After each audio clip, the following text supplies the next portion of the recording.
Hi guys, কেমন আছো তোমরা সবাই? আশা করি তোমরা সবাই ভালো আছো আর আমিও ভালো আছি। তো আজকের বিকেল থেকে ব্লগটা স্টার্ট করলাম। সকাল থেকে অনেকটাই ব্যস্ত ছিলাম, সব গোছগাছ করতে হলো কারণ কালকে আমরা যাব হচ্ছে দেশের বাড়ি কাকুর বিয়ের জন্য। তোমাদেরকে এর আগের ভিডিওতে বলেছি। তো বিকেলে এই যে দুজন মিলে বসে বসে একটু গল্প করছিলাম বাইরে আর একটু আইসক্রিম খাচ্ছিলাম। তো ভাবলাম যে ব্লগটা স্টার্ট করি, আর যা কিছু কাজ বাকি আছে, গোছগাছ বাকি আছে, সেগুলো আজকে বিকেলের মধ্যেই কমপ্লিট করতে হবে।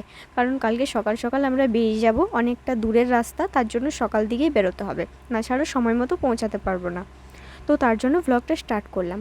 তো চলো তোমরা এখন ভিডিওটা দেখতে থাকো, আশা করি তোমাদের ভালো লাগবে। আর ভিডিওটা ভালো লেগে থাকলে অবশ্যই লাইক করো, আর চ্যানেলে নতুন হয়ে থাকলে চ্যানেলটিকে সাবস্ক্রাইব করতে ভুলবে না। তো এখন সন্ধে টন্ধে দিয়ে এই যে ভাবলাম একটু পায়েস করব, পায়েস আর পরোটা করব রাত্রের খাবারের জন্য। তো সন্ধ্যা টন্ধা দিয়ে এখন পায়েস রান্না করব, তো সেই জন্য দুধ বের করে নিলাম। তা এখন হচ্ছে পায়েসটা বসিয়ে দিলাম, মানে পায়েসটা বসাইনি, পায়েসের জন্য দুধটা ফুটতে দিলাম, তারপর চালটা পরে দেবো। আর একটু গুড়ের বাতাসা দিয়েছিলাম, যেই জন্য কালারটা ভালো এসেছিলো আর খেতেও একটু টেস্টি হয়েছিল। এইরকম সিম্পলভাবেই করেছিলাম। আর পরোটা করেছিলাম পায়েসের সাথে খাওয়ার জন্য রাত্রে। তো পরোটা আর পায়েস করেছিলাম রাত্রে খাওয়ারের জন্য, আর কালকে সকালের জন্য থাকবে একটু, সেইভাবেই করেছি যাতে খেয়ে টিফিন করে একটু যেতে পারি সকালবেলা।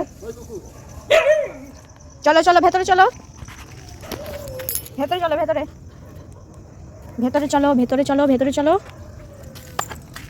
চলো ভেতরে চলো। এদিকে আলোর তারে, আলোর তারে। কোথায় যাবো আমরা? হ্যালো দেবে মিষ্টি খেতে। তো গাইস আমরা এখন মিষ্টি খেতে যাচ্ছি।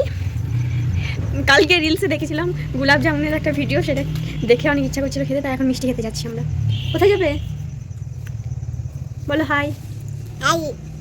ওর মাকে অনেক জ্বালাচ্ছিল, ডিস্টার্ব করছিল, বাইরে গরম পড়েই গেছে।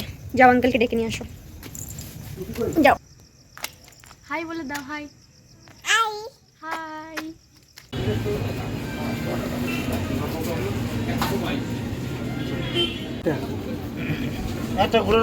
তো মিষ্টির দোকান থেকে আমরা মিষ্টি নিয়ে এখন বাড়ি ফিরছি। তো ওইখানে আর খেলাম না কারণ অনেকটা ভিড় ছিল, তাই আমরা বাড়িতে নিয়ে চলে এসেছি। তো গাইস আমরা এখনই চলে এলাম, মিষ্টি নিয়ে এসে এখন হচ্ছে খাবো। তো চলো মিষ্টিগুলো বের করে নিই। তো আমরা মিষ্টির দোকান থেকে 4টে পান্তুয়া আর 4টে গুড়ের রসগোল্লা নিয়ে এসেছি। এই পান্তুয়াগুলো খেতে কিন্তু দারুণ টেস্টি। তো চলো এখন এই যে মিষ্টিগুলো নিয়ে নিই, এখন খাবো। তো এখন এই যে মিষ্টিগুলো নিয়ে নিয়েছি, এখন আমরা খেয়ে নেবো মিষ্টিগুলো, তারপর আমরা খাবারও খেয়ে নিয়েছিলাম কিছুক্ষণ পরে। তো খাবার খাওয়ার পর এই যে আমার হাজব্যান্ড আমাকে রাইট হ্যান্ডে মেহেন্দি পরিয়ে দিচ্ছে, কারণ ওই হাতে তো আমি নিজে পড়তে পারবো না, লেফট হ্যান্ডে আমি নিজে পরে নিয়েছিলাম। তো আজকের ভিডিওটা এই পর্যন্তই, আবার তোমাদের সাথে দেখা হবে বিয়েবাড়ির ব্লগ নিয়ে। তো ততক্ষণের জন্য বাই বাই, ভালো থেকো, সুস্থ থেকো। আর ভিডিওটা কেমন লাগলো অবশ্যই কিন্তু লিখে জানিও। বাই।